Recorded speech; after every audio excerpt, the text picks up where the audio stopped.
Assalamualaikum warahmatullahi wabarakatuh. Om Swastiastu, Namo Buddhaya, salam kebajikan, salam sejahtera untuk kita semua. Perkenalkan, nama saya Sinta Ajahra dengan NPM 221349. Di sini saya akan mempresentasikan materi mengenai perbandingan hukum, yakni sistem hukum adat Minangkabau dengan sistem hukum perdata Indonesia.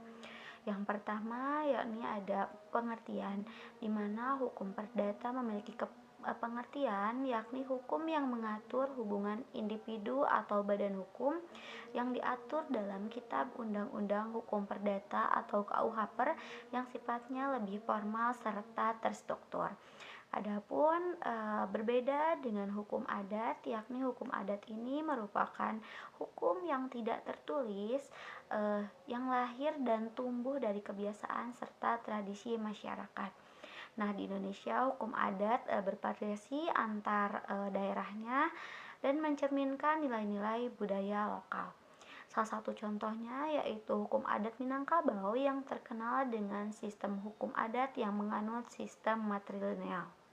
Selanjutnya yaitu ada karakteristik sistem hukum, di mana karakteristik sistem hukum perdata ini yakni sistem hukum tertulis, artinya sistem hukum perdata ini tertuang dalam Kitab Undang-Undang Hukum Perdata atau KUH Per yang mencakup aturan tentang hak dan kewajiban individu.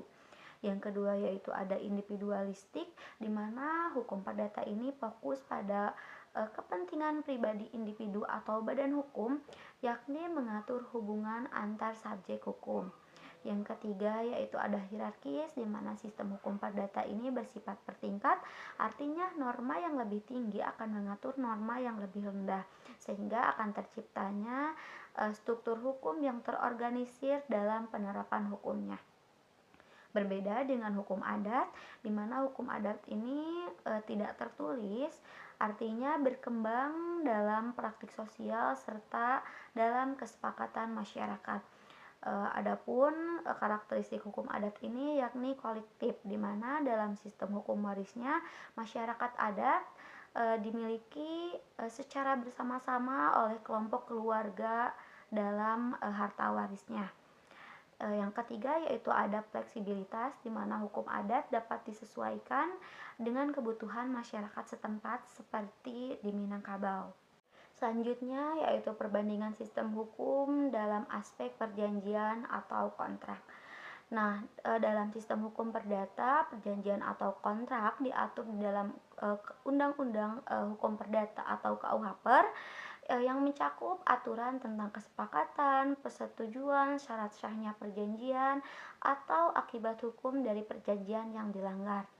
Berbeda dengan hukum adat Minangkabau, di mana masyarakat adat Minangkabau dalam hal perjanjian atau kesepakatan seringkali tidak hanya berdasarkan pada dokumen tertulis, tetapi juga melalui lisan atau adat istiadat yang bersifat mengikat.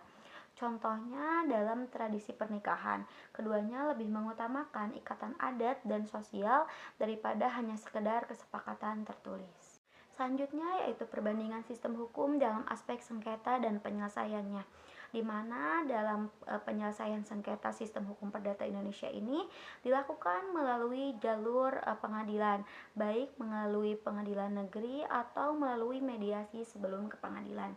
Nah, mekanisme arbitrase dan mediasi ini juga diatur dalam beberapa peraturan dan seringkali menjadi alternatif penyelesaian sengketa untuk menghindari proses pengadilan yang lebih panjang atau formal. Berbeda dengan hukum adat Minangkabau, di mana penyelesaian sengketa dalam masyarakat Minangkabau ini sering dilakukan melalui musyawarah dan mufakat yang melibatkan para tetua adat atau pemuka masyarakat setempat di Minangkabau. Nah, jika penyelesaian tidak tercapai melalui musyawarah mufakat ini, maka sengketa dapat dibawa ke pengadilan negeri, akan tetapi tetap dengan mempertimbangkan nilai-nilai adat Minangkabau. Selanjutnya yaitu perbandingan sistem hukum dalam aspek dasar keturunannya, di mana hukum adat Minangkabau menggunakan sistem hukum matrilineal, di mana harta waris diturunkan melalui garis keturunan ibu. Hal ini dapat memberikan hak waris utama kepada perempuan, terutama anak perempuan dan anggota keluarga perempuan lainnya. Berbeda dengan sistem hukum perdata Indonesia, di mana sistem hukum perdata ini menerapkan sistem hukum patrilineal, di mana sistem pewarisannya mengikuti garis keturunan ayah, serta hak warisnya atau harta warisnya dibagi tanpa membedakan jenis kelamin, tetapi lebih menekankan pada hubungan darah dan perkawinannya. Nah, di sini juga ada perbedaan sistem warisnya, di mana dalam sistem hukum adat Minangkabau menganut sistem matrilineal yang sudah saya jelaskan tadi, yakni mengikuti garis keturunan ibunya, yang mana anak perempuan dan anggota perempuan lainnya yang berhak atas hak utama atas harta pusaka. Nah, adapun harta waris dalam hukum adat Minangkabau ini terbagi menjadi dua, yakni ada sako dan pusaka, di mana sako ini merupakan harta imaterial seperti gelar dan hak-hak tertentu. Nah, berbeda dengan pusaka, pusaka di sini yaitu merupakan harta berwujud yang diwariskan secara kolektif dalam keluarga. Berbeda dengan sistem hukum perdata Indonesia, di mana sistem hukum perdata Indonesia mengatur harta warisnya dibagikan secara individu sesuai golongannya, di mana ada 4 golongan dalam sistem hukum perdata, yakni golongan 1 yaitu anak dan pasangan, golongan 2 yaitu orang tua dan saudara, golongan 3 yaitu keluarga ke atas seperti kakek atau nenek. Adapun golongan yang keempat yaitu keluarga ke samping seperti sepupu, paman, bibi.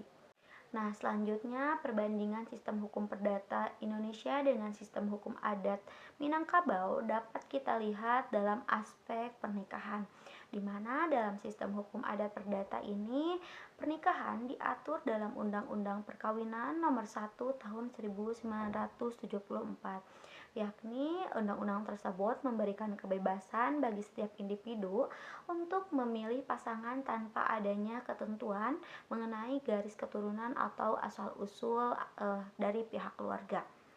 Nah, adapun hak dan kewajiban suami istrinya diatur secara setara di mata hukum perdata ini.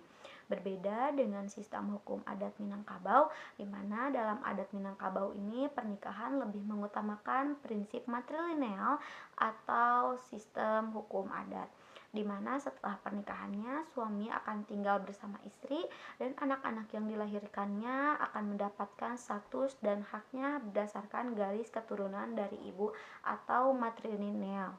Dicukupkan sekian presentasi dari saya. Mohon maaf apabila banyak kesalahan dan kekurangan. Terima kasih. Wassalamualaikum warahmatullahi wabarakatuh.